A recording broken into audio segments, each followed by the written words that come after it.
आप सभी को जय मसीह की। इस सुंदर साबत सुबह को मैं आपको अपने साबत सर्विस के लिए स्वागत करता हूं और साबत सर्विस को स्टार्ट करने के लिए हम प्रार्थना करेंगे। आइए हम प्रार्थना करें। हमारे सच्चे जिंदा खुदा, आपका धन्यवाद देना चाहते हैं कि आपने हमें एक और ऐसी बरकत दी है कि हम एक नए दिन को देख सके। इस सब्त को दिन को हम देख पाए। पिता परमेश्वर, आज ऐसी रहमत आपकी हमारे जीवनों पर हुई है। धन्यवाद देना चाहते हैं कि आपने दुनिया की हर तकलीफ दुख से हमें बचा के रखा है, इस महामारी से बचा के रखा है जो पूरी दुनिया में फैली हुई है। पिता परमेश्वर, पिछले पूरे हफ्ते आप हमारे साथ रहे, हमारे कामों में मदद करी, सारे इंतजामों को पूरा किया। पिता परमेश्वर, इसका आपका धन्यवाद हो। पिता परमेश्वर, जब इस सब्त के दिन में हम प्रवेश करते हैं, आपके सामने आते हैं, पिता परमेश्वर, अपने गाने बजाने को, अपने प्रार्थनाओं को आपके सामने रखते हैं। होने दीजिए कि आपकी नज़रों में ये सब ग्रहण योग्य हो सके। पिता परमेश्वर, खास प्रार्थना करना चाहते हैं कोरोना वायरस इस महामारी के रूप में पूरी दुनिया में जो फैल रही है, ऐसा होने देना खुदा कि जल्द से जल्द इस पर रोक लगाई जा सके, इसकी दवाई या कोई इलाज बन सके। पिता परमेश्वर, ताकि लोग इससे नजात पा सकें। यूं तो चंगाई या नजात सिर्फ आपकी ओर से आती है। पिता परमेश्वर, डॉक्टर्स और दवाइयाँ सिर्फ एक जरिया है। पिता परमेश्वर, सारे मानव जाति पे अपना रहम करना पिता परमेश्वर, ताकि सब इस बीमारी से शिफा पाएं। जितने भी लोग आज इस कार्यक्रम को देख रहे हैं, पिता परमेश्वर, उन्हें आशीषित करना। हर एक मसीह भाई को आपके हाथों में सौंपना चाहते हैं। आगे के कार्यक्रम को आपके हाथों में देकर ये दुआ आपके प्यारे बेटे हमारे उद्धारकर्ता प्रभु यीशु मसीह के नाम में होकर मांगते हैं, आमीन। हमारा पहला गाना सियोन देश।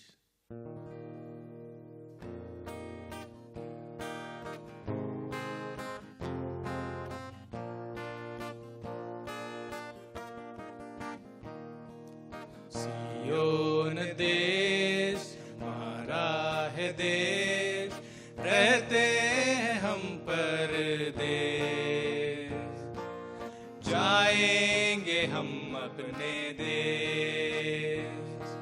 सियोन देश हमारा है देश, रहते हैं हम परदेश,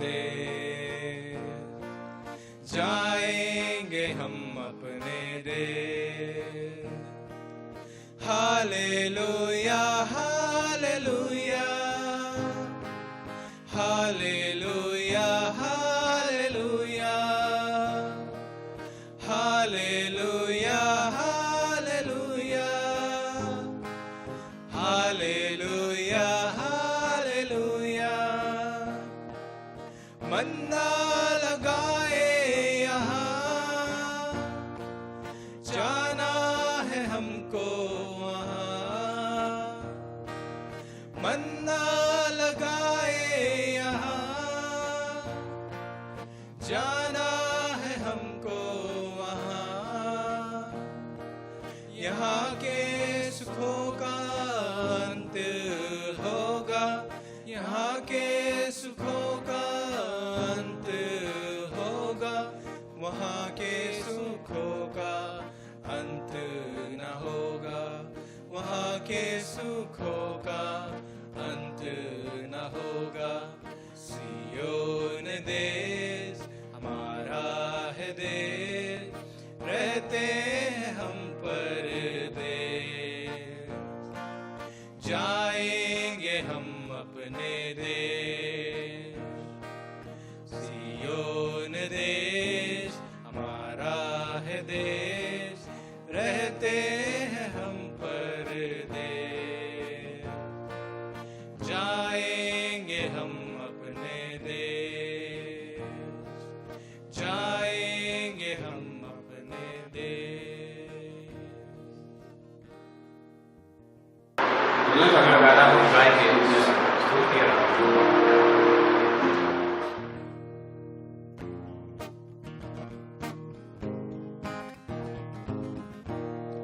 स्तुति आराधना ऊपर जाती है, आशीष लेकर नीचे आती है। स्तुति आराधना ऊपर जाती है, आशीष लेकर नीचे आती है। प्रभु हमारा कितना महान, देखो हमसे करता है प्यार। प्रभु हमारा कितना महान, देखो हमसे करता है प्यार। हालेलू हालेलूया, हालेलू हालेलूया।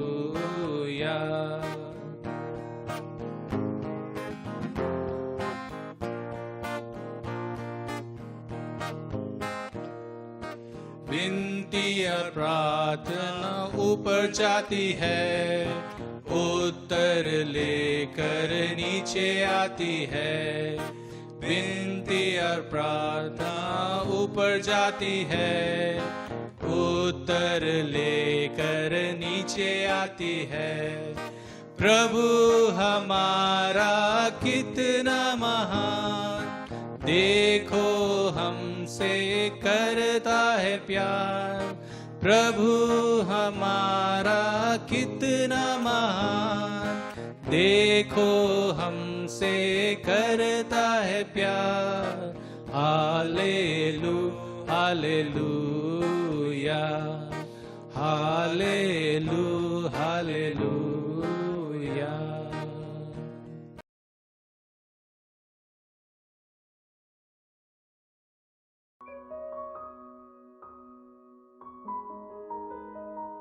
हमारे साथ रूस चलें और जानें कि कैसे एक एडवेंटिस्ट स्कूल युवाओं की जिंदगी बदल रहा है। माशा हताश थी और भविष्य सुनसान लग रहा था। उसकी माँ का दिल टूटा, पर उसने माशा से पूछा कि क्या वो ज़ाओक्स की एडवेंटिस्ट स्कूल जाएगी। माशा को नए लोगों के साथ नई शुरुआत करने की जरूरत थी, इसलिए उसने हाँ कहा, लेकिन अभी भी वो अपने नए स्कूल में अकेली थी। माशा दोस्त बनाना नहीं जानती थी, लेकिन उसके एक सहपाठी ने उसे बताया कि वह कैसे यीशु के साथ एक व्यक्तित्व संबंध बना सकती है। एक शांत जगह पाकर माशा ने परमेश्वर से बात की और उसी क्षण उसका जीवन बदल गया।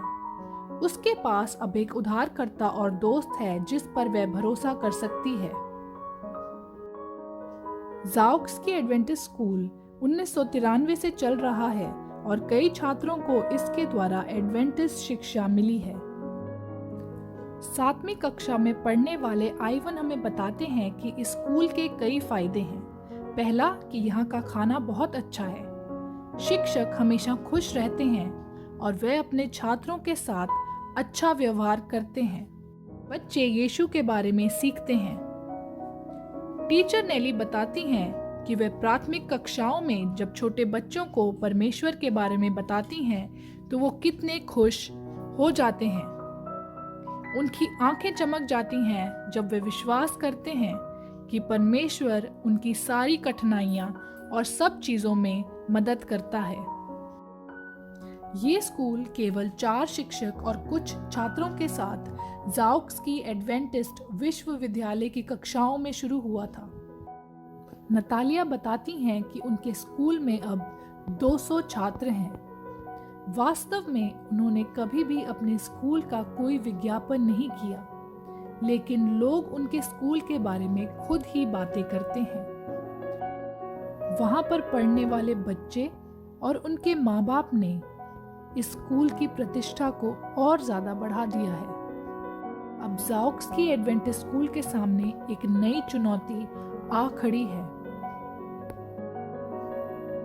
और इसको मुख्य शिक्षक का कहना है कि उनके पास पर्याप्त जगह नहीं है, इसलिए बच्चे ईसाई शिक्षा प्राप्त नहीं कर पा रहे। उन्हें प्राथमिक विद्यालय के लिए एक नई इमारत की आवश्यकता है। इस क्वार्टर के 13वें सैबत की पेशकश से ज़ाओक्स की एडवेंटिस्ट स्कूल को अपनी इमारत बनाने में मदद मिलेगी। बच्चों को अपनी कक्षाएं मिलेंगी। रूस में उदारवादी शिक्षा के आपके समर्थन के लिए धन्यवाद। ये माशा जैसे बच्चों के जीवन को बदल रहा है।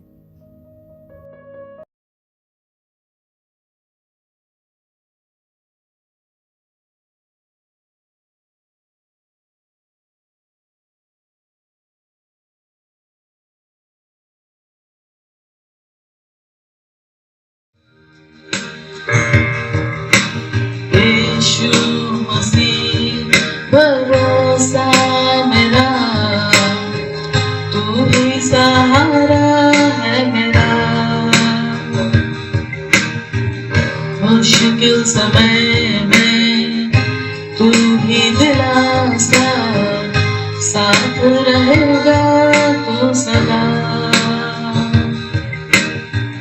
करुणा भलाई तेरी सदा रहेगी मुझ पर। तेरी विश्वास योग्यता देखूंगा मैं उम्र भर। मैं हाथ उठाकर गाऊंगा यीशु तेरा नाम रहे ऊंचा। मैं हाथ उठाकर गाऊंगा यीशु तेरा नाम रहे ऊंचा।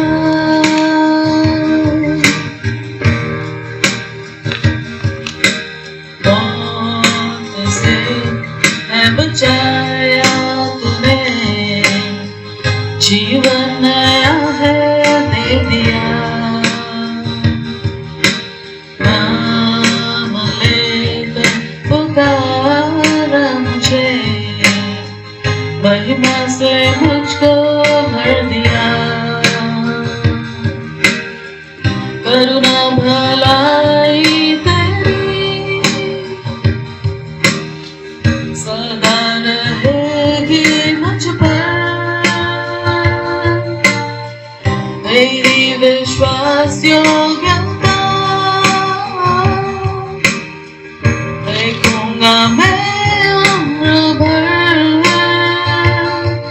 मैं हाथ उठाकर गाऊंगा यीशु तेरा नाम रहे ऊंचा।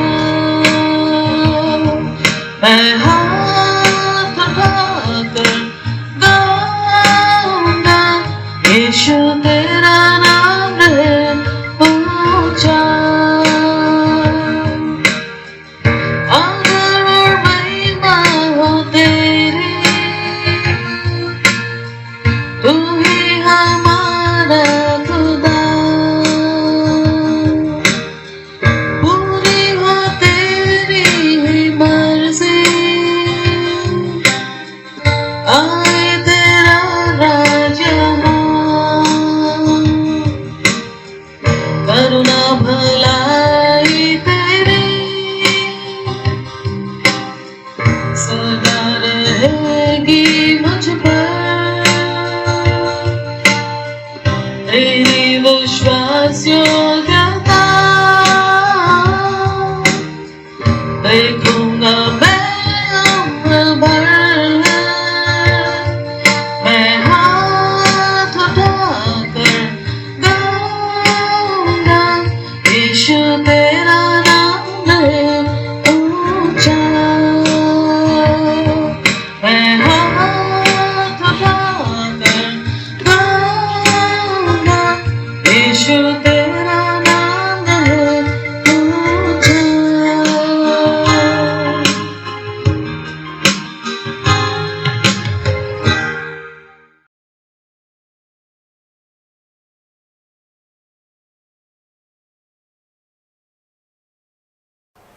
प्रभु यीशु मसीह के पवित्र मीठे नाम में आप सबों को जय मसीह की। यीशु सहाय, हैप्पी साबत। परमेश्वर का धन्यवाद देती हूँ कि उसने हमें एक बार फिर से मौका दिया है कि हम सब मिलकर साबत स्कूल पाठ का अध्ययन एक साथ कर सकते हैं। ये समय लेकर मैं आप सबका स्वागत करती हूँ आज के हमारे साबत स्कूल पाठ के अध्ययन में। और साथ ही साथ स्वागत करना चाहती हूँ पास्टर आर भारती का और पास्टर फ्रैंकलिन फ्रांसिस का। Thank you. आप दोनों का मैं तहे दिल से स्वागत करना चाहती हूँ आज के हमारे साबत स्कूल पाठ के अध्ययन में। आइए हम इससे पहले कि अपने साबत स्कूल पाठ के अध्ययन में आगे बढ़ें, हम अपनी आंखों को बंद करेंगे और दुआ करेंगे और दुआ में अगुवाई पास्टर आर भारती करें। आइए दुआ करें। ज़मीन और आसमान के बनाने वाले परमपिता परमेश्वर, इस दुनिया के सृष्टिकर्ता, हमारे मालिक, हमारे परमेश्वर, हम तेरे पास आते हैं, अपने आप को तेरे हाथों में समर्पित करते हैं कि खुदावंद हम जैसे भी हैं तू हमें अपनी महिमा के लिए इस्तेमाल कर। खुदावंद तुझसे दुआ करते हैं अपने तमाम श्रोताओं के लिए, दर्शकों के लिए, कि खुदावंद तू उनके भी साथ हो, उनको भी आशीष दे, अच्छे स्वास्थ्य में रख, अच्छा दिल और दिमाग दे, कि परमेश्वर वो तेरे वचन को सुन सकें और उसके अनुसार अपने जीवन को इस दुनिया में व्यतीत कर सकें, जिससे कि हमारा जीवन एक दूसरे के लिए आशीष का जीवन बन सके। हम तमाम की अगुवाई कर, तेरी पवित्र आत्मा हम में से हर एक की मदद करे। मसीह के नाम से मांगते हैं, आमीन। प्रिय दर्शकों, हम 2021 के पहले त्रिमास में हैं और आज इस त्रिमास का अंतिम साबत है, यानी 13वां साबत। और पूरे इस त्रिमास में हमने यशायाह नबी की पुस्तक के ऊपर चर्चा किया, जिसका शीर्षक था मेरे लोगों को दिलासा दे। यशायाह नबी की पुस्तक में 66 अध्याय हैं और आज हम जिस विषय पर चर्चा करेंगे, आज पाठ 13 है और आज का विषय हमारा यशायाह 65 और यशायाह 66 के ऊपर आधारित है। और आज के पाठ का शीर्षक है पृथ्वी ग्रह का पुनर्जनन। पृथ्वी ग्रह का पुनर्जनन। और आप मेरे साथ याद वचन के लिए अपनी बाइबल खोल सकते हैं, यशायाह नबी की पुस्तक, उसका 65वां अध्याय और उसका 17वां पद, जहां इस प्रकार से लिखा है, क्योंकि देखो मैं नया आकाश और नई पृथ्वी उत्पन्न करता हूँ और पहली बातें स्मरण न रहेंगी और सोच विचार में भी न आएंगी। परमेश्वर अपने पढ़े वचन पर आशीष दे। प्रिय दर्शकों, आज का जो पाठ है एक बच्चे के ऊपर, 12 वर्ष का लड़का और उसकी माँ के ऊपर आधारित है। हम देखते हैं कि ये 12 वर्ष का लड़का जो कि खगोल विज्ञान का एक किताब पढ़ता है, और जब उस किताब को पढ़ता है, पढ़ने के बाद उसका मन स्कूल जाने पे नहीं लगता। इस बात से माँ काफ़ी परेशान हो जाती है और कई बार कहने के बाद जब वो लड़का स्कूल नहीं जाता तो माँ सोचती है कि क्यों ना इसे डॉक्टर के पास ले जाया जाए। और जब उसे डॉक्टर के पास लेके जाती है तो डॉक्टर इस लड़के से पूछते हैं कि क्या बात है बेटा, आप स्कूल जाना क्यों नहीं चाहते। ये लड़का उस डॉक्टर को जवाब देता है कि डॉक्टर साहब, मैंने खगोल विज्ञान की पुस्तक पढ़ी और उस पुस्तक के अनुसार मैंने उसमें पढ़ा कि एक दिन सूरज जलने लगेगा, दुनिया नष्ट हो जाएगी, इसलिए मैं आगे और पढ़ना नहीं चाहता, क्योंकि पढ़ने से अब कोई फ़ायदा नहीं होगा। जब ये बात वो माँ सुनती है जो उसको हॉस्पिटल लेके आई रहती है, तो नाराज़ हो जाती है और अपने बेटे से कहती है कि तुम्हें इस बात की चिंता करने की ज़रूरत नहीं है। डॉक्टर साहब भी मुस्कुराते हुए इस लड़के से कहते हैं कि बेटा, ये सच है कि एक दिन दुनिया नष्ट हो जाएगी, सूरज जलने लग जाएगा, लेकिन इसके बारे में तुम्हें चिंता करने की ज़रूरत नहीं है, क्योंकि परमेश्वर का वचन हमें इस बात को बताता है कि दुनिया नष्ट होने के बाद भी जो हमारा जीवन है, एक नई दुनिया में हमें जीवन और एक नई शाश्वत जीवन हमें प्राप्त होगा। प्रिय दर्शकों, कई बार हमारे जीवन में भी ऐसी घटनाएं घट जाती हैं, हम निराश हो जाते हैं, परेशान हो जाते हैं और हमें लगता है कि अब तो दुनिया नष्ट होने वाली है, हमें आगे बढ़ने की ज़रूरत नहीं है। परंतु परमेश्वर के वचन को हम याद रखें, क्योंकि परमेश्वर जब इस दुनिया में आए, उसने हमसे प्रेम किया, उसने अपने बेटे को हमारे लिए दे दिया। आइए इस बात को ध्यान पे रखते हुए हम रविवार के पाठ पे चलेंगे, और रविवार के पाठ को जिसका शीर्षक है नया आकाश और नई पृथ्वी। इस बात को ध्यान पे रखते हुए पास्टर फ्रैंकली, मैं आपसे जानना चाहती हूँ कि हम चाहे 60, 70, 90 या 100 सालों तक जीने के बाद भी मानवता की मूलभूत समस्या का समाधान हमसे क्यों नहीं होता। अभी आपने थोड़ा समय पहले जो है उस 12 वर्ष के लड़के के उस वाक्य को जो है, जो माँ और बेटे के बीच में हुआ है, उसके बारे में आपने हमारे साथ साझा किया। और हम देखते हैं कि इस बालक ने जो है भूगोल विज्ञान की किताब को पढ़ी और उसका निष्कर्ष ये आया कि भाई ये दुनिया एक दिन समाप्त हो जाएगी और हम सब कुछ नष्ट हो जाएंगे, ख़त्म हो जाएंगे, तो इसके बाद मतलब जो है वो क्या होगा। पर हम यहाँ पर देखते हैं कि डॉक्टर साहब ने उसको जो है समझाने की जो है वो कोशिश करी। और जैसे कि अभी आपने बताया कि चाहे हम 60 साल, 70 साल, 80 साल या 100 साल क्यों ना जीवित रहें, उसके बावजूद भी जो है हमारे जीवन का जो अंत है वो दुख से भरा ही होगा। और हम यहाँ पर देखते हैं कि बाइबल बिल्कुल साफ साफ हमें ये बताती है कि हमने पाप किया है और पाप का जो प्रतिफल है वो मृत्यु है, वो मौत है, और एक दिन हम सबों को इस दुनिया से जाना है। जब तक हम इस दुनिया में रहेंगे ये दुख है, तकलीफ़ है, मुसीबत है, बीमारियां हैं, परेशानियां हैं, ये हमसे जो है वो अलग नहीं हो पाएंगी। और हम यहाँ पर देखते हैं कि पर यशा नबी जो है मुझे और आपको इन तमाम दुखों से, कष्टों से, तकलीफ़ों से, मृत्यु से जो है वो छुटकारे देने की जो है वो बात करता है। और वो एक ऐसी नई आकाश, एक ऐसी नई पृथ्वी के बारे में जो है वो वर्णन करता है जहाँ पर कि परमेश्वर स्वयं यशा नबी के द्वारा जो है वो हम सब से प्रतिज्ञा करता है, और जिसका वर्णन हम यशा 65वें अध्याय के 17वें पद में जो है वो हम पाते हैं, जहाँ पर इस प्रकार से लिखता है, क्योंकि मैं नया आकाश और नई पृथ्वी उत्पन्न करने पर हूँ, पहली बातें इस पर ना रहेंगी और सोच विचार भी ना रहेगा।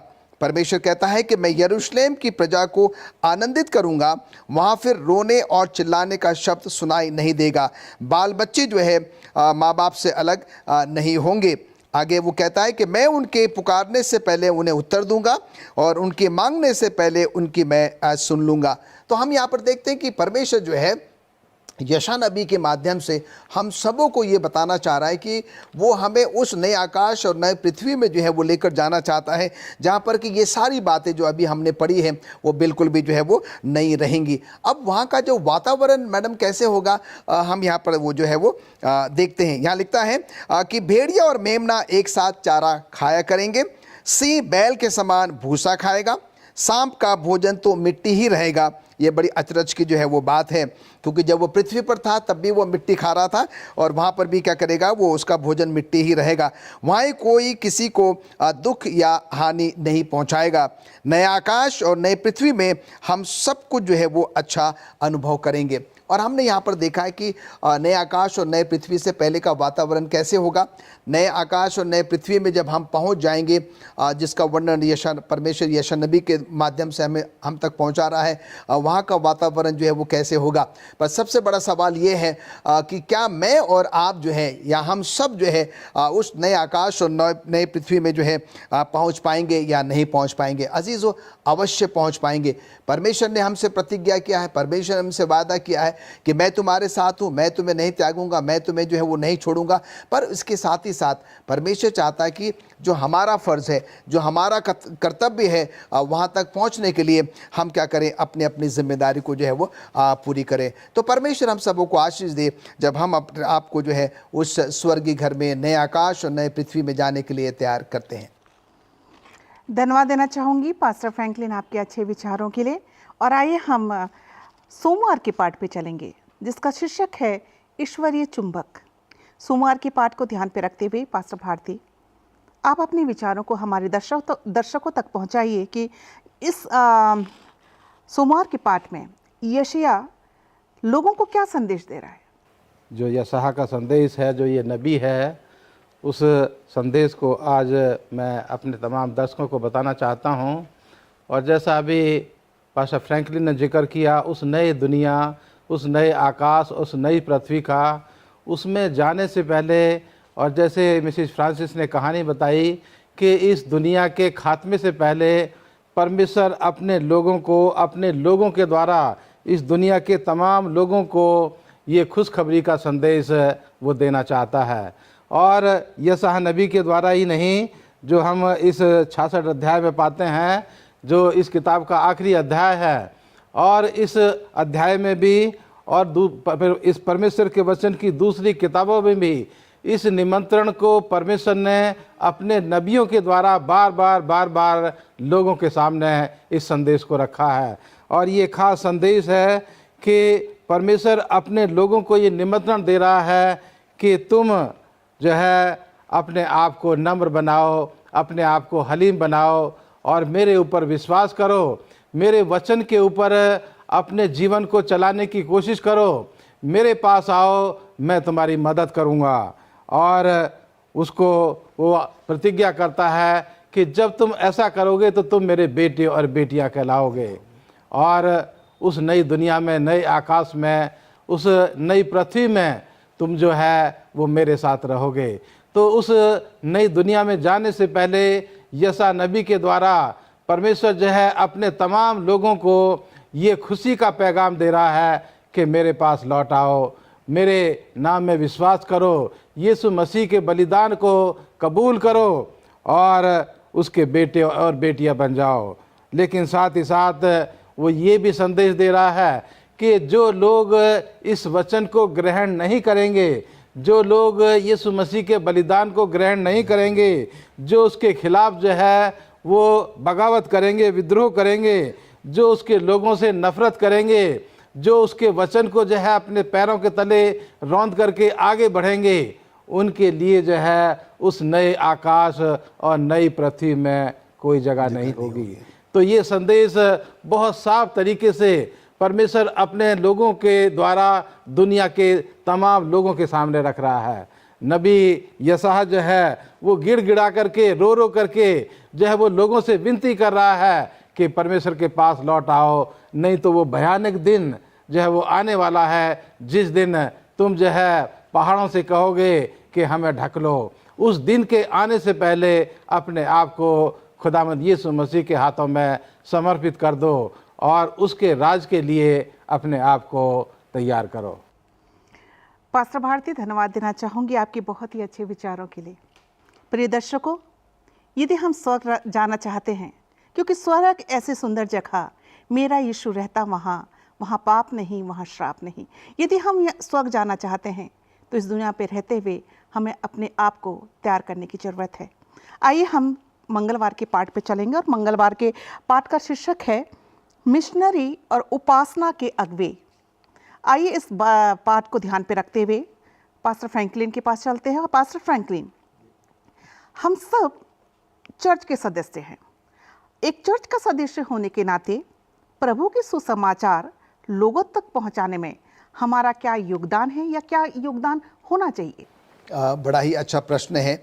और इससे पहले कि हम आपके प्रश्न का जवाब दें, अभी आपने पास्टर भारती को सुना है कि परमेश्वर जो है हमारा दयालु है, प्रेमी है, अनुग्रहकारी है और वो जो है अपने लोगों के द्वारा अपने लोगों को जो है वो तैयार कर रहा है। वो नहीं चाहता कि उस नए आकाश, नए पृथ्वी में जाने से कोई भी जो है वो वंचित हो जाए। अब हम आपके प्रश्न पर आते हैं। अब आपने कहा कि एक चर्च का सदस्य होने के नाते, एक मेंबर होने के नाते हम देखते हैं कि हम सब के ऊपर एक बहुत बड़ी जिम्मेदारी है और वो जिम्मेदारी ये है, वो जो एक महान आदेश है जिसको कि मैंने और आपने क्या करना है, लोगों तक लेकर जाना है। वो सुसमाचार का प्रचार जो है वो लोगों तक जो है वो फैलाना है। परमेश्वर ने यशायाह नबी के द्वारा और भी नबियों के द्वारा क्या किया, परमेश्वर के वचन को लोगों तक पहुंचाया है।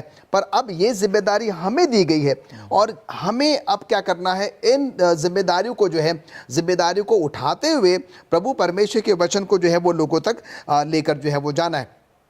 अब सवाल ये उठता है कि मैं एक चर्च का सदस्य हूँ, मैं शायद बाइबल का उतना ज्ञान नहीं रखता, मैं शायद चर्च का वो ऑफिस बेरर नहीं हूँ, उसके बावजूद भी जो है मैं कौन कौन से ऐसे काम कर सकता हूँ जो कि परमेश्वर के सुसमाचार को, शुभ संदेश को मैं लोगों तक जो है वो लेकर जा सकता। हम देखते हैं कि परमेश्वर ने हम सबके जीवन में बहुत कुछ किया है। हम अपनी गवाही, हम अपनी साक्षी दे सकते हैं। जिस किसी की भी समय पर हम जो मदद कर सकते हैं उसके लिए हम आगे आ सकते हैं। जहाँ पर भी हम काम कर रहे हैं, अपने बातचीत के द्वारा, अपने रहन सहन के द्वारा, अपने व्यवहार के द्वारा, अपने उन वरदानों के द्वारा, टैलेंट्स के द्वारा हम क्या कर सकते हैं, लोगों को परमेश्वर की तरफ आकर्षित करते हैं। हम अगर ज्ञान हमारे पास है, हम लोगों को जो है वो ज्ञान बांट सकते हैं। हम किसी भी माध्यम से अगर लोगों को मदद कर सकते हैं, हमें क्या करना है, लोगों के पास आने की ज़रूरत है। अगर आप यशायाह उसका 66वां अध्याय और उसके 19 से लेकर 21वें पद में जाएं तो यहाँ पर हम देखते हैं कि परमेश्वर यशायाह नबी से उन मिशनरियों की और उन अगुवों की जो है वो क्या कर रहा है, वो बात कर रहा है। परमेश्वर कहता है कि वो उनके लिए क्या करेगा, एक चिन्ह जो है वो प्रकट करेगा और उनको जो है वो अलग अलग जातियों में जो है वो भेजेगा, जो जाकर क्या करेंगे, उसके सुसमाचार का प्रचार करेंगे और वो अलग अलग जातियों में क्या करेंगे, प्रभु परमेश्वर की महिमा करेंगे। परमेश्वर कहता है कि वे लोगों को जो है याजक और लेवियों के पद पर भी क्या करेगा, वो चुनेगा। आज के समय में, आज के परिवेश में परमेश्वर के पासबान हैं, परमेश्वर के जो प्रचारक हैं, जिनको कि परमेश्वर ने क्या किया है, चुना है। हम सबों को जो है उसने अपने काम के लिए चुना है और आज यही वचन जो है मेरे और आपके पास आता है, जबकि परमेश्वर ने हम सबों को चुना। यशायाह नबी कहता है कि जब हम अपने माता के गर्भ में होते हैं, जिस दिन हमारी माँ हमको कंसीव करती है, उसी दिन परमेश्वर क्या करता है, मुझे और आपको जो है वो चुन लेता है। और इसीलिए अलग अलग टैलेंट्स, अलग अलग वरदान प्रभु परमेश्वर ने हमको दिए और और उन वरदानों के द्वारा हम प्रभु परमेश्वर के वचन को क्या कर सकते हैं, लोगों के साथ साझा जो है वो कर सकते हैं। संत पौलुस बहुत अच्छी बात कहता है, अंग्रेजी में कहता है कि O unto me if I don't preach the gospel, हाय मुझ पर अगर मैं सुसमाचार का प्रचार नहीं करूंगा। अभी पास्टर भारती ने कहा था कि कहीं ऐसा सामान्य आ जाए कि हम लोग पहाड़ों से कहें कि वो हम पर गिर जाएं, और इसीलिए अजीज़ों भाइयों बहनों, ये हमारे पास समय है। परमेश्वर ने हमें एक मिशनरी के तौर पर, एक उपासना करने वालों के तौर पर, आराधना करने वालों के तौर पर जो है वो चुना है। हम उन खुशनसीबों में से है जिनको कि खुदा ने क्या किया, अपने सुसमाचार को लोगों तक पहुंचाने के लिए जो है वो चुना है। एक बड़ा ही उम्दा हिस्सा जो है मुझे और आपको जो है वो मिला है, और जिस किसी माध्यम से जो है आइए हम परमेश्वर के संदेश को लोगों तक पहुंचा सकते हैं। अजीज़ों, हम कतई जो है उससे विमुख ना हो, उससे पीछे ना हो, हम ज़्यादा से ज़्यादा लोगों को सुसमाचार प्रचार करें, जिससे कि जब प्रभु यीशु मसीह आए ज़्यादा से ज़्यादा लोग जो है वो तैयार पाए जा सके। धन्यवाद देना चाहती हूँ पास्टर फ्रैंकलिन आपके अच्छे विचारों के लिए।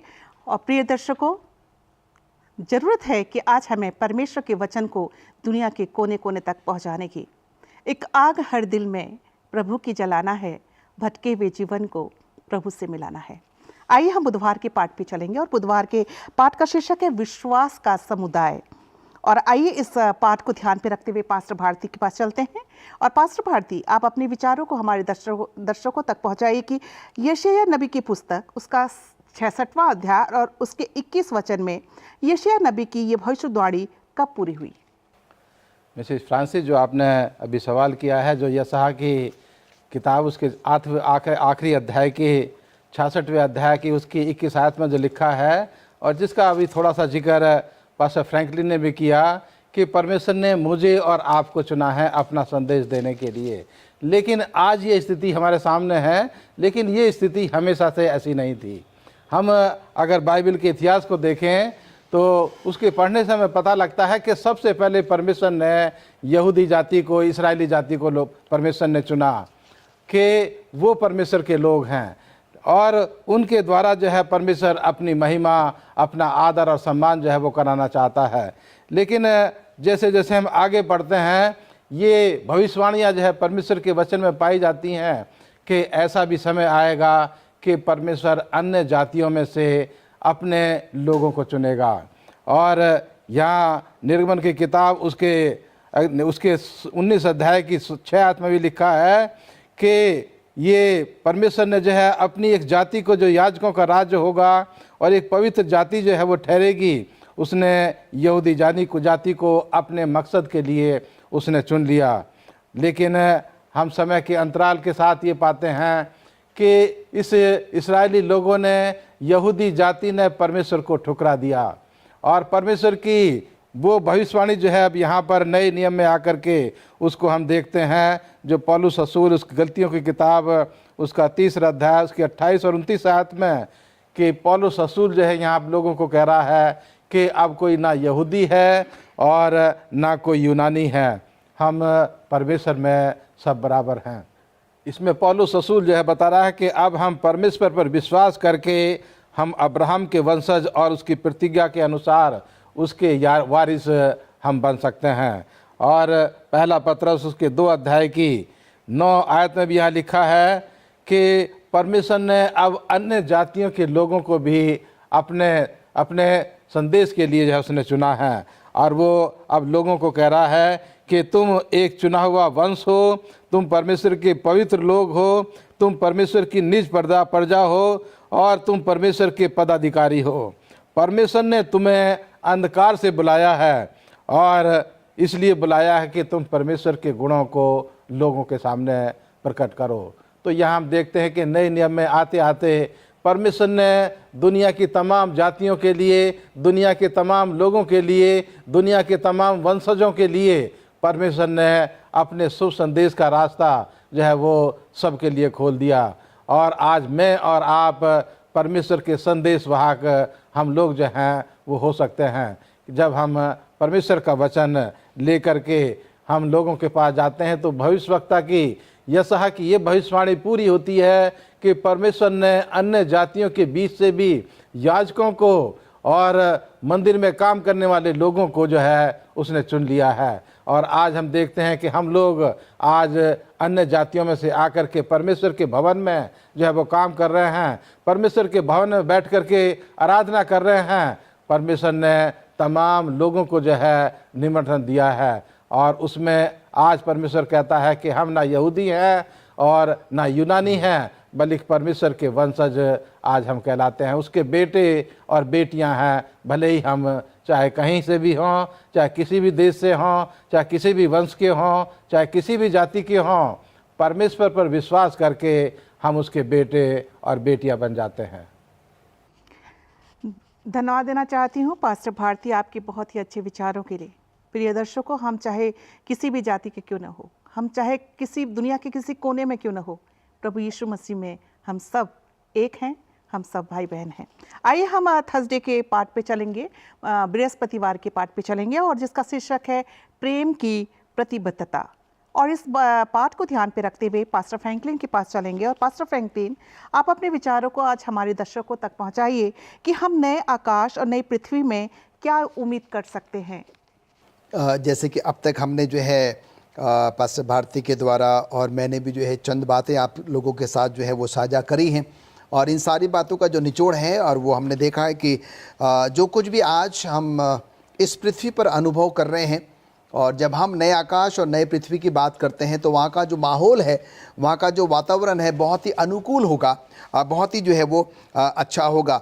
और जैसे कि गुरुवार के पाठ का जो शीर्षक है प्रेम की प्रतिबद्धता, हम देखते हैं कि परमेश्वर जो है अपने वायदे का पक्का है और जो जिस प्रेम की जो वो बात कर रहा है और वो चाहता है कि वो उसी प्रेम में क्या करे, कायम था, कायम है और कायम जो है वो रहेगा। हम यशायाह नबी उसके 66वें अध्याय के 22वें पद में यहाँ पर जाते हैं और हम देखते हैं कि परमेश्वर जो है वो यशायाह नबी के द्वारा एक बहुत ही अद्भुत प्रतिज्ञा के बारे में यहाँ पर जिक्र कर रहा है, यहाँ पर बात कर रहा है। और वो जब बात करता है नए आकाश और नए पृथ्वी की, और वहाँ पर वो कहता है कि हम जिस वंश के लोग हैं, जो हमारा नाम है, ये हमारा वंश और हमारा नाम जो है वो क्या रहेगा, वैसे कि वैसे बना रहेगा, वो कायम रहेगा। वहाँ पर कोई दाग नहीं होगा, कोई धब्बा नहीं होगा, कोई कटाई छटाई नहीं होगी, कोई तोड़ना या उखाड़ना जो है वो नहीं होगा। और यहाँ पर परमेश्वर अपने इन चंद वचनों के द्वारा हमें उस अनंत जीवन के बारे में जो उसने प्रतिज्ञा करी है, जो उसने वायदा किया है, उसको क्या कर रहा है, वो दोहरा रहा है। वहाँ पर वो कहता है कि वहाँ पर हम सब जो है बिना पाप के, बिना मृत्यु के, बिना किसी कष्ट और इन सारी चीज़ों को जो कि आज हम इस पृथ्वी पर अनुभव करते हैं, ये कुछ भी जो है वो नए आकाश और नए पृथ्वी पर बिल्कुल भी हम अनुभव नहीं करेंगे। और परमेश्वर ने अपने बेटे यीशु मसीह को जो है वो हम सबों के लिए जो है वो बलिदान कर दिया। वो चंद बातें जो है अभी पास्टर भारती ने जो है हमारे साथ जो है वो साझा करी है। 2-3 आयतें मैं आपके सामने पढ़ना चाहूँगा जो कि नए आकाश और नए पृथ्वी का जो है वो वर्णन करती है। प्रकाशित वाक्य उसका 21वां अध्याय और उसकी 1 आयत से लेकर जो है वो 4 आयत तक मैं चाहता हूं कि आप मेहरबानी करके जो है इसको गौर से सुने। फिर मैंने नए आकाश और नए पृथ्वी को देखा, क्योंकि पहला आकाश और पहली पृथ्वी जाती रही और समुद्र भी ना रहा। फिर मैंने पवित्र नगर में यरूशलेम को स्वर्ग से परमेश्वर के पास से उतरते देखा। वो उस दुल्हन के समान थी जो उसने अपने पति के लिए श्रृंगार किए हो। फिर मैंने सिंहासन से किसी को ऊंचे शब्द से ये कहते हुए सुना, देख, परमेश्वर का डेरा मनुष्य के बीच में है, वो उनके साथ डेरा करेगा और वे उसके लोग होंगे और परमेश्वर आप उनके साथ रहेगा और उनका परमेश्वर होगा। वो उनकी आंखों से सब आंसू पोंछ डालेगा और उसके बाद मृत्यु ना रहेगी और न शोक, न विलाप, न पीड़ा रहेगी, पहली बातें जाते रही। तो ये इस बातों का संक्षेप है थोड़े शब्दों में, जो कि यशायाह नबी मुझे और आपको बताना चाह रहा है कि उस नए आकाश और नए पृथ्वी का जो वातावरण होगा, जो माहौल होगा, वो कितना ही सुखद और कितना ही आनंदमय होगा। और आइए हम और आप अपने आप को क्या करें, उस नए आकाश और नए पृथ्वी में जो है जाने के लिए अपने आप को तैयार करें और औरों को भी जो है वो तैयार करें। धन्यवाद देना चाहती हूँ पास्टर फ्रैंकलिन आपकी बहुत ही अच्छे विचारों के लिए। आइए हम शुक्रवार के पाठ पे चलते हैं और शुक्रवार के पाठ को ध्यान पे रखते हुए पास्टर भारती, आपसे मैं जानना चाहती हूँ कि इस पृथ्वी का शुद्धिकरण कब होगा। मिसेस फ्रांसिस, जो आपने हम आज का पर्चा सीख रहे हैं उसका हेडिंग भी यही है कि इस पृथ्वी ग्रह का शुद्धिकरण जो है वो कब होगा। और ये आज हमारे पर्चे का निचोड़ है कि जिस दुनिया में हम रहते हैं, इस दुनिया का पवित्रीकरण या शुद्धिकरण या साफ सुथरा ये पृथ्वी जो है वो कब होगी, जिसका जिक्र पास्टर फ्रैंकलिन ने किया है। नया आकाश और नई पृथ्वी, उस नए आकाश और नई पृथ्वी के आने से पहले इस दुनिया का जो है वो शुद्धिकरण किया जाएगा। और इसके लिए प्रकाशित वाक्य की किताब उसके 20 अध्याय की 7 से लेकर के 7, 8, 9 आयत में जो है यहाँ पर उसको लिखा गया है कि जब 1000 वर्ष पूरे हो चुके तो शैतान कैद से छोड़ दिया जाएगा। वह उन जातियों को जो पृथ्वी के चारों ओर होंगी, अर्थात गोग और मगोरा को, जिनकी गिनती समुद्र की बालू के बराबर होगी, भरमा कर लड़ाई के लिए इकट्ठा करने को निकलेगा। वे सारी पृथ्वी पर फैलकर पवित्र लोगों की छावनी और प्रिय नगर को घेर लेंगी और आग स्वर्ग से उतरकर उन्हें भस्म कर देगी। तो यहाँ 1000 वर्ष के बाद का जिक्र यहाँ पर किया गया है। और ये 1000 वर्ष जो है ये उस वक्त के हैं जब खुदावंद यीशु मसीह की आमद होगी, दूसरा आगमन होगा, तो परमेश्वर के साथ परमेश्वर के लोग जो हैं वो स्वर्ग में चले जाएंगे और 1000 वर्ष वहाँ पर रहेंगे। और 1000 वर्ष के बाद यहाँ लिखा है कि जो नया आकाश और नई पृथ्वी आती हुई होगी, उस वक्त जो है शैतान जो है उसको छोड़ दिया जाएगा। वो दुनिया के लोगों को, जो उसके लोग हैं जो शैतान में विश्वास करते हैं, वो उनको इकट्ठा करेगा और कहेगा कि आओ हम उस नए यरूशलेम के ऊपर चढ़ाई करें और उसके ऊपर फतेह हासिल करें। और उस वक्त का यहाँ पर जिक्र किया गया है कि उस वक्त आसमान से गंधक और आग आएगी और इस पृथ्वी को जला करके भस्म कर देगी, पवित्र कर देगी, और उसके ऊपर नया यरूशलेम जो है वो आकर के उतरेगा। तो इस शुद्धिकरण जो है ये यीशु मसीह के तीसरे आगमन पर होगा, जब यीशु मसीह जो हैं अपने नए शहर के साथ, नए यरूशलेम के साथ, अपने पवित्र लोगों के साथ वो स्वर्ग से इस पृथ्वी के ऊपर, पृथ्वी की तरफ आते हुए होंगे। तब ये पृथ्वी जो है गंधक और आग से, जो अधर्मी लोग हैं और जो शैतान है और जो ये पृथ्वी है जो पाप से भरी हुई है, इसको जला करके गंधक और आग जो है वो जला करके पवित्र कर देगी और इसके ऊपर आकर के नया शहर, नया यरूशलेम जो है और परमेश्वर के लोग इस नई पृथ्वी के ऊपर जो है वो आकर के हमेशा हमेशा रहेंगे। धन्यवाद देना चाहती हूँ पास्टर भारती आपके अच्छे विचारों के लिए। प्रिय दर्शकों, जैसा आज हमने अध्ययन किया पृथ्वी ग्रह का पुनर्जन्म, स्वर्ग में जाने के लिए हमें किस बात की आवश्यकता है? यदि हम स्वर्ग जाना चाहते हैं तो हमें अपने आप को इस दुनिया पे रहकर अपने कामों के द्वारा हमें अपने आप को सही करने की जरूरत है। हम अपने परिवार को या हम अपने हस्बैंड को, हम अपने वाइफ को, अपने बच्चे को लेकर नहीं जा सकते। इसके लिए हमें अपने स्वयं को, अपने आप को तैयार करने की जरूरत है और परमेश्वर के वचन को दुनिया के कोने कोने तक फैलाने की जरूरत है। हमारा भला काम हमारी स्वर्ग जाने का एक पासपोर्ट, इस बात का हम ध्यान रखें। मैं धन्यवाद देना चाहती हूँ आप सभी दर्शकों का। पूरे त्रिमास में आपने हमारे सबद स्कूल पाठ के अध्ययन में साथ दिया, हमारे सबद स्कूल पाठ का अध्ययन किया। साथ ही साथ धन्यवाद देना चाहती हूँ पास्टर आर भारती का और पास्टर फ्रैंकलिन फ्रांसिस का। आज आपने अपने विचारों को हमारे दर्शकों तक पहुँचाया। प्रभु हम सबको आशीष और बरकत दे। सबद स्कूल पाठ को ख़त्म करने के लिए आइए हम अपने आंखों को बंद करेंगे और पास्टर फ्रैंकलिन के साथ दुआ करेंगे। आइए प्रार्थना करें। स्वर्गीय पिता परमेश्वर, हृदय से धन्यवादित हैं आज के इस त्रिमास के अंतिम सबद स्कूल पाठ के अध्ययन के लिए। प्रभु, पूरे त्रिमास में आपने हमें यशायाह नबी की पुस्तक में से बहुत कुछ सिखाया। प्रभु, आपने मेरे लोगों को दिलासा देने के विषय में आपने सिखाया और आज के सबद स्कूल पाठ के द्वारा प्रभु हमने उस नए आकाश और नए पृथ्वी के बारे में सीखा है। प्रभु, हम उस नए आकाश और नए पृथ्वी में जाना चाहते हैं। हम उस स्वर्गीय घर में रहना चाहते हैं जहाँ पर सब कुछ बहुत ही अच्छा और आनंदमय होगा। प्रभु, हम जानते हैं कि हम अभी भी तैयार नहीं हैं। हमारी मदद करें प्रभु कि हम अपने आप को तैयार करें, अपने परिवारों को तैयार करें, अपनी कलीसियाओं को तैयार करें और ज़्यादा से ज़्यादा लोगों को तैयार करने वाले बन सकें। जिससे कि प्रभु हम उस स्वर्गीय घर में प्रवेश होने से वंचित ना हो सकें। प्रभु एक बार फिर से हम आपके हृदय से धन्यवादित हैं कि पूरे त्रिमास भर आप हमारे साथ रहें, जबकि हमने प्रभु आपके सब स्कूल पाठ को अपने श्रोताओं के साथ साझा किया। हमारे श्रोताओं की आपने मदद करी सब स्कूल पाठ के अध्ययन को समझने में। इन सारी बातों के लिए प्रभु हम आपका शुक्रिया अदा करते हैं, धन्यवाद देते हैं कि आपने हमारी प्रार्थनाओं को सुना है। प्रभु यीशु मसीह के नाम से मांगते हैं, आमीन। आमीन आमीन।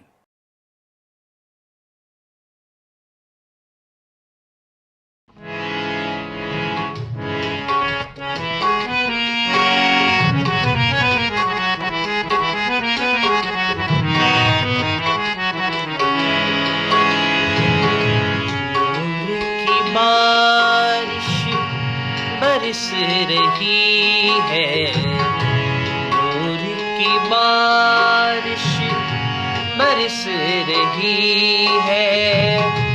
वीराने शाबाद हुए जंगले प्यासे सहरा, आज सभी सहराब हुए। नूर की बारिश बरस रही है, नूर की बारिश बरस रही है। फिर से गुलशन महक उठी है, फिर से बहारें लौट आई। फिर से गुलशन महक उठी है, फिर से बहारें लौट आई। फिर से गुलशन महक उठी है, फिर से बहारें लौट आई। मायूसी से सूखे पत्ते, मायूसी से सूखे पत्ते, खिलके सूख गुलाब हुए।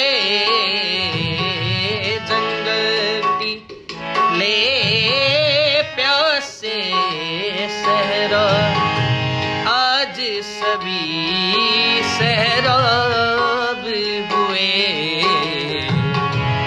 नूर की बारिश बरस रही है, नूर की बारिश बरस रही है। अबदी जिंदगी देने आया चरनी में वो नूर खुदा। अबदी जिंदगी देने आया चरनी में वो नूर खुदा। अबदी जिंदगी देने आया चरनी में वो नूर खुदा। आज गुनाहगारों की खातिर, आज गुनाहगारों की खातिर, खुशियों के सबब हुए। जंगली ले प्यासे सहरा, आज सभी सहराब हुए। नूर की बारिश बरस रही है, नूर की बारिश बरस रही है।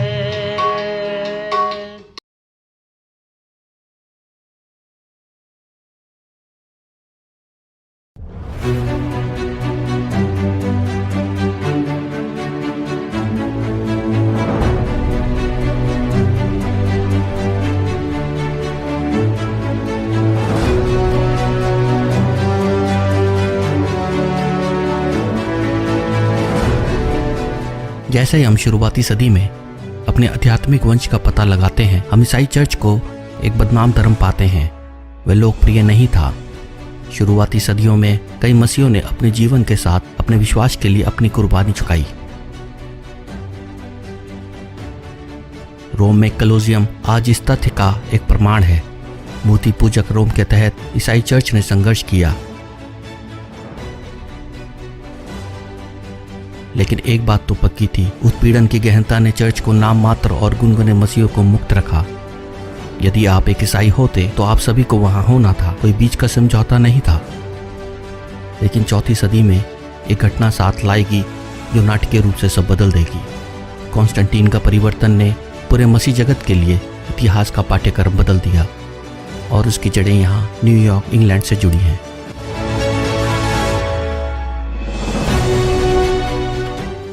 306 ईस्वी में कॉन्स्टेंटीन को यहाँ सम्राट घोषित किया गया। उनके पिता कॉन्स्टेंटिनियस 305-306 ईस्वी को ब्रिटेन में थे और कॉन्स्टेंटीन उनकी मृत्यु तक उनके साथ था। फिर उसे सम्राट घोषित किया गया, लेकिन ये आसान प्रगति नहीं थी। लेक्सीनियस और मैक्सिटिसियस बादशाही के लिए प्रतिवाद थे और ये मैक्सिटिसियस के साथ लड़ाई से पहले था। कॉन्स्टेंटीन को लगा कि उसे सिर्फ सेना की तुलना में अधिक मदद की जरूरत है और इसलिए उसने परमेश्वर से मदद मांगी। उसका मानना था कि उसने आकाश में एक क्रॉस देखा और शब्द को सुना, इस चिन्ह के द्वारा विजय प्राप्त करोगे। उसने ईसाई धर्म में परिवर्तन होने के लिए एक संकेत के रूप में लिया और एक बड़ा बदलाव होने लगा।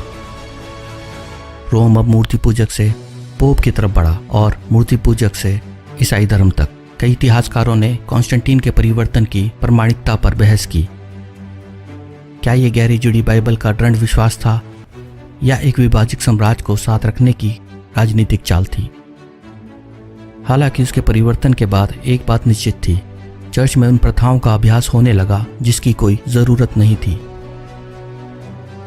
मूर्ति पूजक मंदिरों को ईसाई में बदल दिया गया और रोम में सभी देव समूह को एक ईसाई चर्च में बदल दिया गया और देवताओं के नाम बदलकर ईसाई संत के नाम कर दिए गए।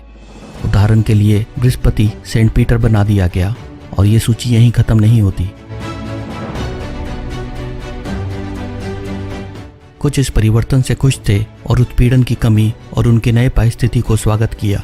पूरे यूरोप में कई ईसाई थे जिन्होंने इन बदलावों का विरोध किया और उनके लिए उत्पीड़न जारी रही। वह मुख्य चर्च से दूर रहे। ये वह ईसाई थे जो शुद्ध धर्म त्यागी विश्वास को बनाए रखने वाले थे, जो वर्षों से उन्हें सौंपा गया था। पूरे यूरोप में ऐसे लोगों का समूह बिखरा हुआ था, उत्तरी इटली में, दक्षिण फ्रांस में और यहाँ सेल्टिक चर्च ब्रिटेन में और विभिन्न अन्य स्थानों पर। बाइबल उन्हें जंगल के चर्च के रूप में संबोधित करती है। प्रकाशित वाक्य अध्याय 12 पद 6 और 14 में लिखा है, वह हमेशा सबसे बड़े नहीं थे, वह हमेशा सबसे विशाल नहीं थे, लेकिन परमेश्वर के पास ऐसे लोग हमेशा रहेंगे जो उसके लिए सच और जो उसके वचन के प्रति वफादार रहेंगे। और आगे इस बात से चर्च की 2 शाखाएं उभरेगी, मान्यता प्राप्त मुख्यधारी लेकिन समझौता चर्च, और फिर से सत्य अक्सर छोटे लेकिन शुद्ध चर्च। आज हमारे लिए सवाल ये है कि हम इन दोनों में से किसका हिस्सा हैं। आइए हम लोकप्रियता के लिए सच्चाई से कभी समझौता ना करें। हम परमेश्वर और उसके वचन के प्रति वफादार रहें, चाहे कोई भी स्थिति हो।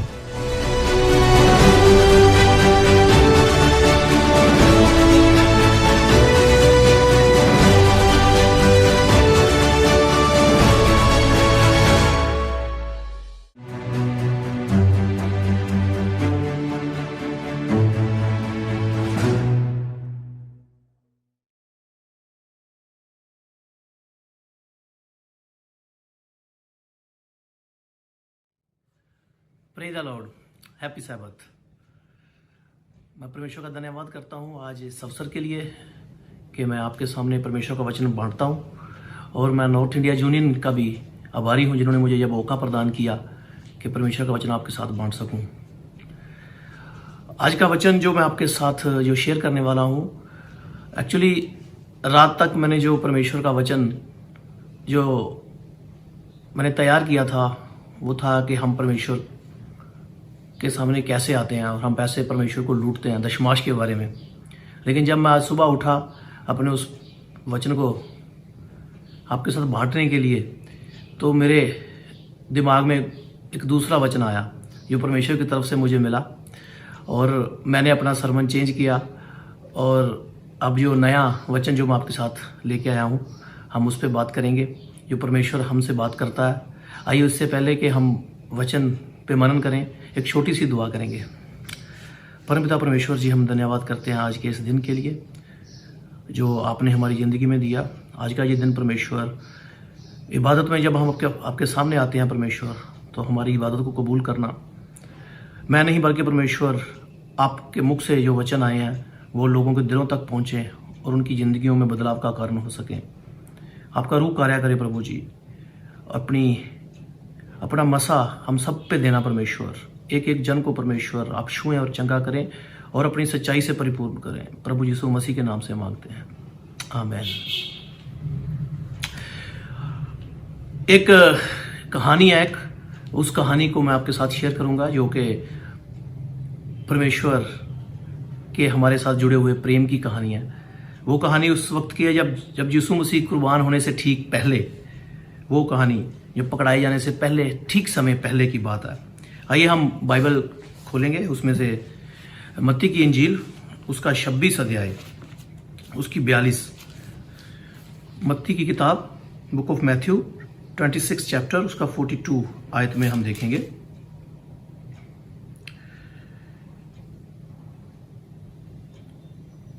छब्बीस अध्याय 39।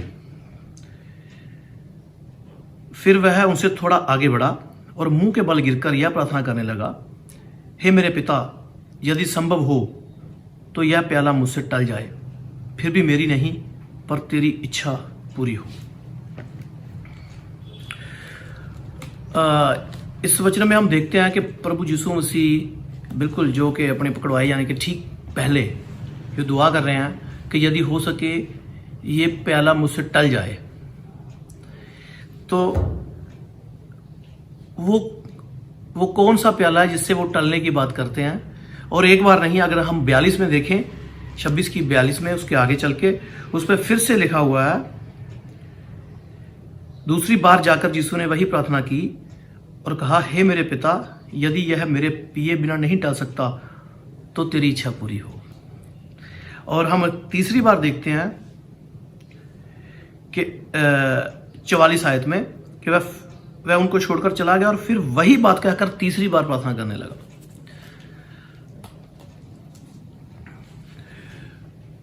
यीशु मसीह क्यों इतना डर रहे थे? क्या डर नाम की कोई चीज प्रभु के अंदर हो सकती है? जब मैं परमेश्वर के ये वचन पहली बार जब मैंने पढ़ा था, जब मैं आज से 15-20 साल पहले, तो मुझे तब से इस पूरा समझ नहीं आया था। समझने में काफ़ी समय लगा कि ये कौन सी बात थी जिसके लिए यीशु मसीह इतना व्याकुल हो रहे थे। और क्योंकि यदि हम देखें शरीर में हम बड़े ही कमज़ोर होते हैं। यीशु मसीह ने खुद कहा कि शरीर तो दुर्बल है, तो वो प्रभु थे हमारे लिए जो इस धरती पे आए थे। और ये उत्पत्ति से पहले ही तय हो गया था कि उन्होंने आना है और आकर हमारे लिए कुर्बान होना है। क्योंकि जब स्वर्ग में सम्मति हुई थी तो उसमें जिस सम्मति में शैतान को बाहर रखा गया था, क्योंकि यो इस दुनिया को बनाने की, जो क्रिएशन की जो योजना थी, जिसमें यह तय हुआ था कि प्रभु यीशु मसीह हमारे लिए आके अपनी जान देंगे। और सृष्टि का रचे जाना इसी बात का आधार था कि प्रभु यीशु मसीह क्रूस पे कुर्बान होंगे। और यहाँ पे यीशु मसीह कहते हैं कि यदि हो सके तो यह प्याला मुझसे टल जाए। आखिर ये कौन सा प्याला था और कैसा प्याला था जिसके लिए यीशु जी ये कह रहे थे कि यदि हो सके ये प्याला मुझसे टल जाए। और आज हम उसी प्याले की बात करेंगे। वो प्याला था अलगाव का प्याला, कप ऑफ सेपरेशन, परमेश्वर से अलग होने का यो प्याला था। क्योंकि शरीर में उनको ताड़ना मिलनी थी, कोड़े बरसाए जाने थे, जो सब वो जानते थे, उस कष्ट को जो उन पे आने वाला था और उस उपहास को, उस मजाक को जो उनका उड़ाया जाने वाला था, वो उस बात से भयभीत नहीं थे। लेकिन वो एक उस बात से भयभीत थे कि परमेश्वर के साथ उनका अलगाव होने वाला था कुछ समय के लिए, और वो अलगाव के कारण वो ये बात कह रहे थे। यदि हम इससे पहले आयत में जाएं तो 26 की 38 में वो कहते हैं, फिर उसने उनसे कहा कि मेरा मन बहुत उदास है, यहां तक पे कि मैं मरने पर हूं।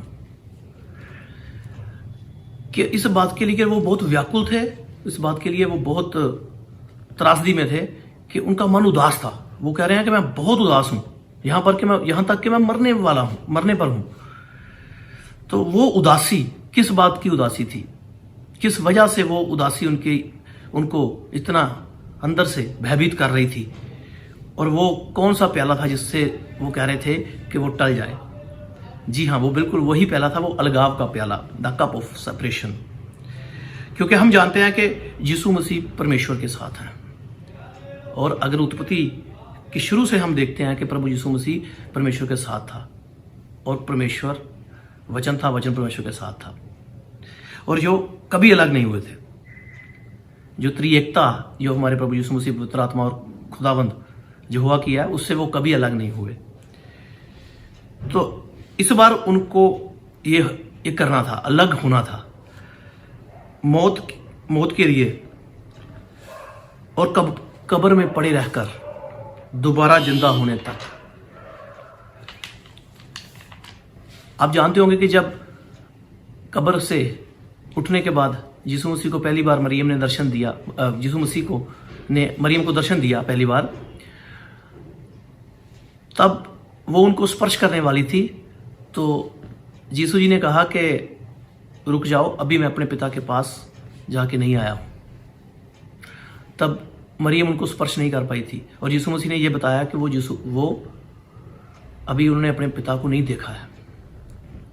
और उसके बाद जब दूसरी बार यीशु मसीह अपने चेलों पे प्रकट हुए, तो उसने थॉमस को बोला था कि विश्वासी बन, और उसने अपने हाथ के जो छेद थे वो दिखाए, अपने आप को उनको स्पर्श करवाया, यानी वो पिता से मिल चुके थे, पिता के पास स्वर्ग से जाके आ चुके थे।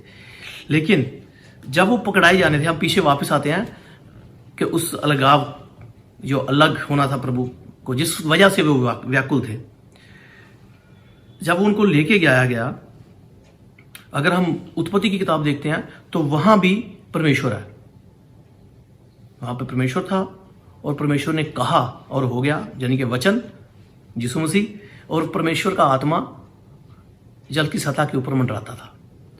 ये जो त्रिएकता है, जो ट्रिनिटी हमें शुरू से मिलती है।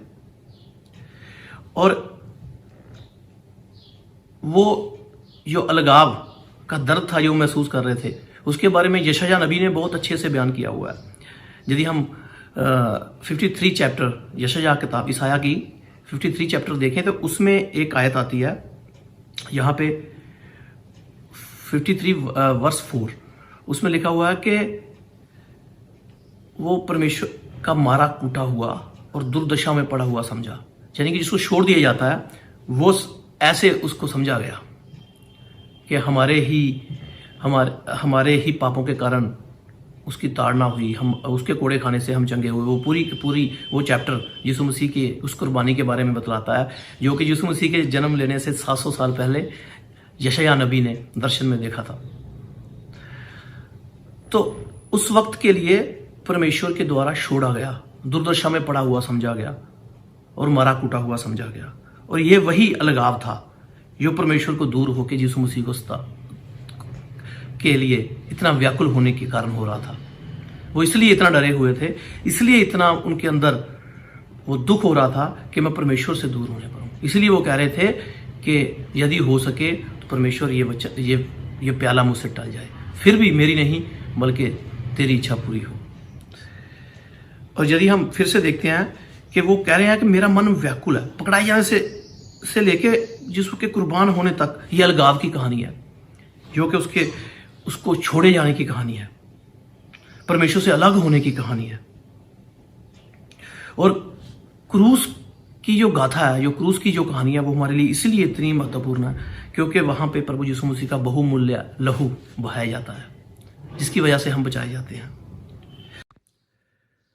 और यदि हम मत्ती की इंजील उसका 27 अध्याय और उसकी 46 आयत में देखें कि 3 बजे के लगभग यीशु ऊंची आवाज से चिल्लाया, एली एली लमा शबक्तनी, अर्थात हे मेरे परमेश्वर तूने मुझे क्यों छोड़ दिया। और यहाँ पे हम देखते हैं कि यीशु मसीह फिर से अपने आप को छोड़े जाने के लेकर परमेश्वर से इल्तिजा कर रहे हैं। परमेश्वर से वो कह रहे हैं कि आपने मुझे क्यों छोड़ दिया, क्योंकि जो उनके साथ जो उनके अलग होने का, उनके अलगाव होने का जो दुख है वो सह नहीं पा रहे, जिस वजह से वो कह रहे थे कि हो सके तो ये पहला मुझसे टल जाए। लेकिन उसके बाद फिर से हम देखते हैं कि परमेश्वर के साथ फिर से त्रिएकता में वो आते हैं। तो वहां पे परमेश्वर ने क्या किया, हम इससे एक आयत पहले पढ़ेंगे, 45 की आयत, उसमें लिखा हुआ है मत्ती की इंजील और 27 अध्याय उसका 45 आयत, दोपहर से लेकर 3 बजे तक सारे देश में अंधकार छाया रहा। और यीशु मसीह के परमेश्वर को पुकारने से पहले दोपहर से लेकर 3 बजे तक सारे देश में अंधकार छाया रहा। और यदि हम देखते हैं वहां ट्रिनिटी हमें फिर से देखने को मिलती है।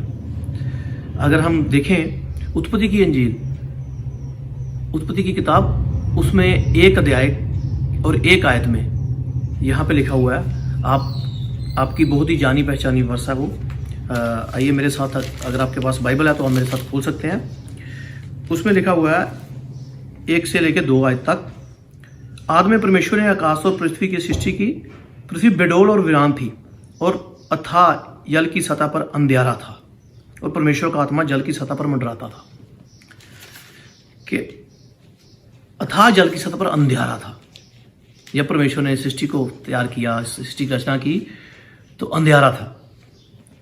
तो आइए हम एक और आयत में चलते हैं, निर्गमन की किताब, उसका 20 अध्याय और उसकी 21 आयत।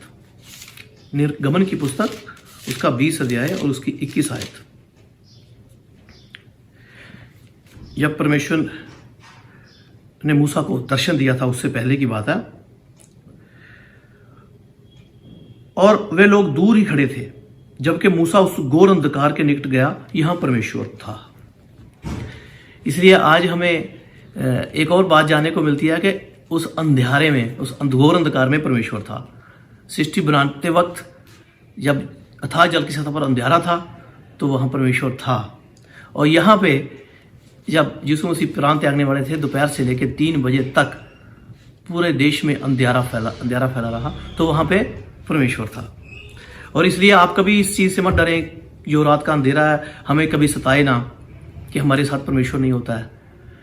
उस अंधकार में भी परमेश्वर हमारे साथ होता है।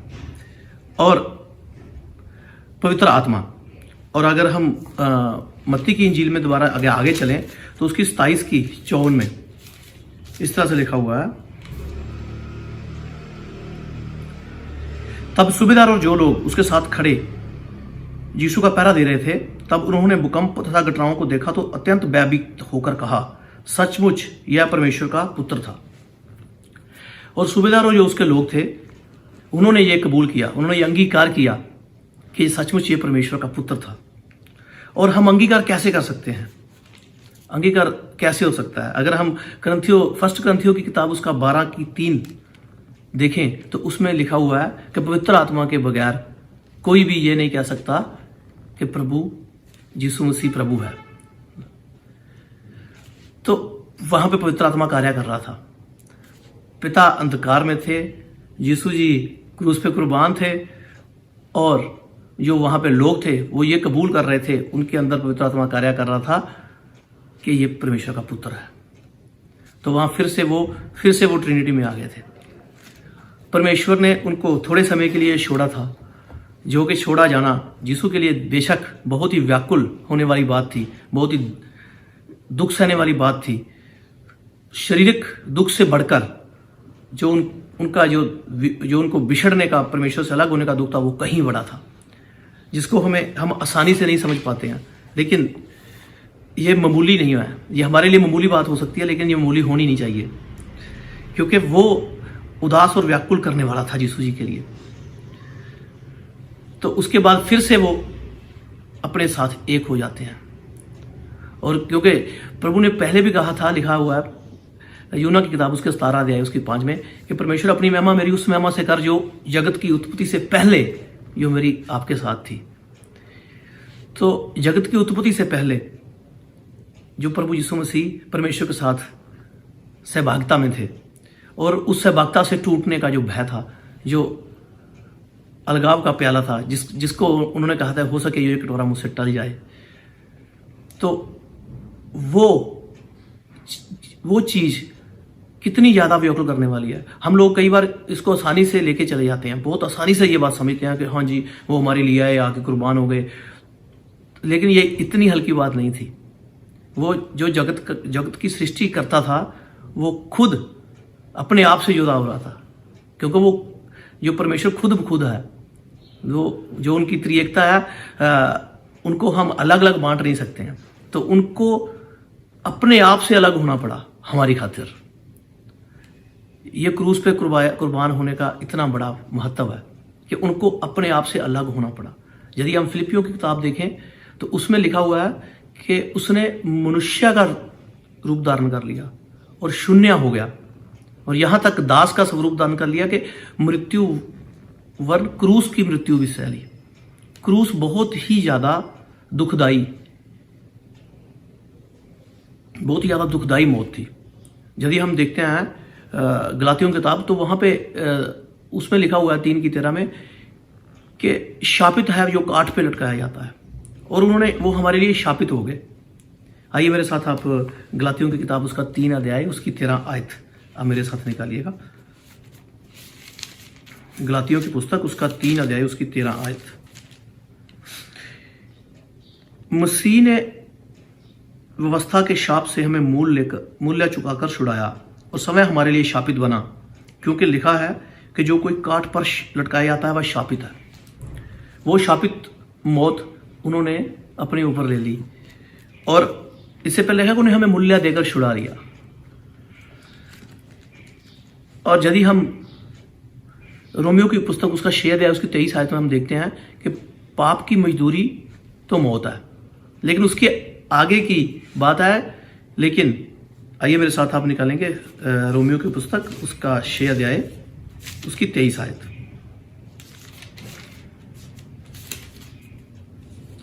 क्योंकि पाप की मजदूरी तो मृत्यु है, परंतु परमेश्वर का वरदान हमारे प्रभु मसीह यीशु में अनंत जीवन है। और परमेश्वर का जो क्रोध है वो पाप पर भड़कता है।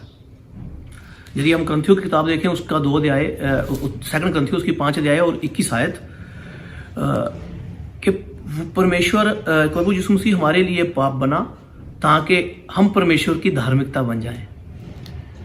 तो परमेश्वर पाप से घृणा करता है, और वो क्रोध यीशु मसीह खुद पाप बन के हमारे लिए शापित होकर, वो समय इसलिए उनके लिए इतना व्याकुल करने वाला था, वो इसलिए इतना ज्यादा होना था कि उनका अपने आप से, यानी कि वो खुद बखुद थे, वो पिता और वो एक हैं। क्योंकि वो कहते हैं कि जिन्होंने मुझे देखा उसने पिता को देखा, और वो अपने आप से अलग हो रहे थे, अपने पिता से अलग हो रहे थे, क्योंकि जिस्मानी तौर पे वो धरती पे थे तो वो परमेश्वर के पुत्र थे, और परमेश्वर से उनका लगाव उनसे उनको सहा नहीं जा रहा था। और ये दर्द हमें महसूस होना चाहिए कि हम भी अपने परमेश्वर से अपने अलगाव को सह ना कर पाए, क्योंकि इस धरती पे हम परमेश्वर से जुदा होके इस धरती पे रह रहे हैं, और हमारे साथ ये मेल मिलाप परमेश्वर ने यीशु मसीह के जरिए से किया है, ताकि हम फिर से परमेश्वर के पुत्र कहलाए जा सकें, जो कि हम परमेश्वर से छुटकर शैतान की चाल में आके शैतान की संतान बन गए थे। फिर से यीशु मसीह के उस अलगाव के कारण फिर से हम परमेश्वर की संतान होने का हक रखते हैं। तो वो जो त्रिएकता थी वो फिर से प्रभु यीशु मसीह के साथ एक हो जाती है। और जो हमारा प्रभु है, विज्ञान बताता है हमारे बारे में कि हम लोग माँ और बाप के क्रोमोजोम से हैं। जो एक्स क्रोमोजोम्स होते हैं वो बाप से होते हैं, और जो वाई क्रोमोजोम्स होते हैं वो माँ की तरफ से होते हैं। एक छोटी सी एक आपको यूट्यूब पे एक पिक्चर मिल जाएगी, उसमें जो आर्कोलॉजिस्ट हैं एक रॉन वाइट, उसकी कुछ वीडियोज़ हैं उसमें डली हुई यूट्यूब पे, आप कभी आपको मौका मिले तो आप ज़रूर देखिएगा। उन्होंने आर्क ऑफ कॉवेनेंट की डिस्कवरी की थी और उन्होंने जो नोआ की कश्ती है उसको भी ढूंढा था, और बहुत ही वो भूविज्ञानी है, बहुत ज़्यादा उन्होंने समय लगा दिया, लेकिन सबसे अच्छी बात थी कि वो प्रभु यीशु मसीह को मानने वाले एक मसीही थे। यदि आप उनकी, जब उन्होंने प्रभु यीशु मसीह का लहू जो कि उन्होंने ढूंढा और उसको लैब में टेस्ट करवाया, तो लैब में ये रिजल्ट आया कि ये लहू जिंदा लहू है। आमीन, लिविंग ब्लड है वो, कि आज भी वो लहू जिंदा है। जो यीशु मसीह के लहू के वो निशान थे जो सूख गए और आर्क ऑफ कॉवेनेंट के ऊपर भी दिखाई दिए, और जहाँ जहाँ वो पाया गया वो आज भी जिंदा लहू कहलाया जाता है। उसके लहू के कारण जब हम बचाए जाते हैं तो वो लहू इतना ज़्यादा शक्तिशाली है। और जब उसको अच्छी तरह से देखा गया तो हैरानी वाली बात यह है कि उसमें सिर्फ एक्स क्रोमोजोम थे, उसमें वाई क्रोमोजोम नहीं मिलते हैं जो कि माँ की तरफ से होते हैं। तो यीशु मसीह जो खुद ब खुद खुदा थे और इस धरती पे परमेश्वर के पुत्र बन के रहे हमारे लिए, और वो अपने आप से अलग हुए ताकि हम बचाए जा सके, जिसका हमें फ़ायदा मिलता है कि उसके अलग होने से, परमेश्वर के अलग होने से थोड़े समय के लिए उन्होंने जो परमेश्वर के साथ अलग होकर जो दुख सहा ताकि हम बचाए जा सके। क्योंकि ये क्रूस की जो कहानी है ये बहुत लंबी कहानी है। ये क्रूस कहाँ से शुरू होता है, कैसे बेबीलोन से मेडिप्रेशिया तक आया, मेडिप्रेशिया से ग्रीस से जो यूनान कहलाता है, उससे रोमी हुकूमत में आया। क्योंकि ये बहुत दर्दनाक मौत के लिए जो सबसे बुरा व्यक्ति होता था, जो शापित होते थे लोग, उनको क्रूस पे ऊपर चढ़ाया जाता था, उनको ये दर्दनाक मौत दी जाती थी। तो ये भी एक बहुत लंबी अलग से कहानी है, जो क्रूस कहाँ से कैसे उसकी मौत, क्रूस की मौत, क्योंकि इसराइल में तो क्रूस पे चढ़ाया नहीं जाता था पहले, तो रोमियों ने ये चीज़ पेश की थी वहाँ पे। तो इतनी दर्दनाक मौत को परमेश्वर ने हमारे लिए क्यों सहा था, और वो भी परमेश्वर से अलग होने की कहानी। उसके बाद जब प्रभु यीशु मसीह उठते हैं तो हमारे लिए फिर से पुनरुत्थान का जो रास्ता वो हमारे लिए खोल देते हैं। तो उसका अलगाव, परमेश्वर से अलगाव होना, परमेश्वर से अलग होना हमारे मेल मिलाप के लिए था। तो मैं महसूस करता हूं कि आपने प्रभु यीशु मसीह के उस अलगाव से अनुग्रह पाया होगा, और परमेश्वर आप सब लोगों को बहुत आशीष दे। परमेश्वर हमेशा आपके साथ रहे, और परमेश्वर का वो प्यार मेरे और आपके दिल में हमेशा बना रहे। आमीन। आइए हम प्रार्थना करें। स्वर्गीय पिता परमेश्वर, बड़ी ही नम्रता और दीनता के साथ हम आपकी उपस्थिति में आते हैं। प्रभु धन्यवादित हैं आज के अच्छे संदेश के लिए जो कि आपके दास के द्वारा पेश किया गया। प्रभु हम आपसे प्रार्थना और निवेदन करते हैं कि जो कुछ भी आज हमने आपके दास के द्वारा सुना है, हमारी मदद करें कि हम अपने उसको व्यक्ति के जीवन में, अपने पारिवारिक जीवन में और अपने कलीसियाई जीवन में प्रभु उसको अमल करने वाले बन सकें। पुनः प्रभु बाकी सारे समय के लिए हम अपने आप को आपके हाथ में समर्पित करते हैं, अपने जीवनों को प्रभु आपके हाथ में समर्पित करते हैं। हमारे पाप और गुनाहों को प्रभु आप माफ़ करें। प्रभु यीशु मसीह के नाम से मांगते हैं, आमीन।